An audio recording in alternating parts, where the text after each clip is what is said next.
The United States national debt currently sits at $39 trillion, and the scale of that obligation is growing by roughly $6 billion every single day. For years, the sheer size of the principal wasn't the primary concern because interest rates remained near zero. That changed when inflation spiked, forcing the government to pay 4 to 5% interest on that entire $39 trillion balance. This creates a self-reinforcing loop. Rising interest leads to larger deficits, forcing more borrowing, which increases interest further.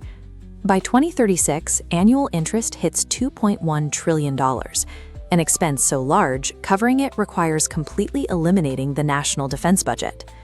Surviving a cycle of this magnitude leaves the Treasury with three potential paths, though two are effectively blocked by political and economic reality. The first path is austerity. This involves the difficult work of raising taxes and severely cutting government programs to run a surplus. Stabilizing the debt through this method would require $827 billion in annual budget adjustments, a level of sacrifice that is politically non-viable in the current environment.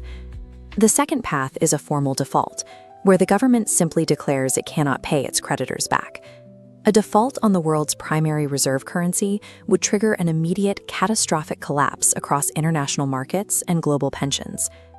Because lawmakers will not cut spending, and the global economy cannot survive a default, the government is forced to implement a less visible strategy.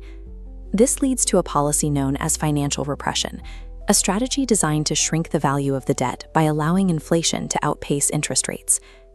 Kevin Warsh, a top pick for Federal Reserve Chair, has built a thesis that aligns with the mechanics of this specific playbook. The first step involves aggressively shrinking the Federal Reserve's balance sheet. This removes the need for the Fed to pay massive interest bribes to commercial banks to keep their cash out of the economy. The second step is driving interest rates down to artificially low levels. This ensures that the government can refinance its massive debt at the lowest possible cost. Finally, the government allows inflation to run significantly higher than those interest rates. As this chart shows, they use devalued future dollars to pay off the fixed debt they took on years ago. This strategy only works if the public remains unaware of the true rate of inflation, which is why the official data often looks different than the reality at the store. To maintain this strategy, the government uses specific statistical methods to keep official Consumer Price Index, or CPI, reports lower than what consumers actually feel. One primary method is substitution bias. When the price of premium goods like steak rises too quickly, the index can swap it out. By tracking the price of the chicken people are forced to buy instead of the steak they used to afford, the government can claim that food inflation is actually declining. They also use hedonic adjustments for items like vehicles. If a car's price goes up, the government can claim it's not inflation, but rather the cost of mandatory safety and technology upgrades. There is a massive financial incentive for these adjustments. Every 0.25% reduction in the official CPI saves the government hundreds of billions of dollars in interest payments. When the institution measuring the cost of living has a multi-billion-dollar incentive to show lower numbers, the data will almost always skew against the reality of the consumer. This strategy is not theoretical. The US used this exact combination of pegged interest rates and high inflation to dissolve the massive debt incurred during World War II. The 1940s debt was essentially paid for by citizens whose savings lost value.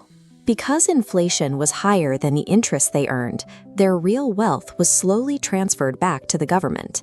The current cycle will likely lead to higher taxes, continued currency expansion, and official economic reports that increasingly contradict the prices you see in your daily life.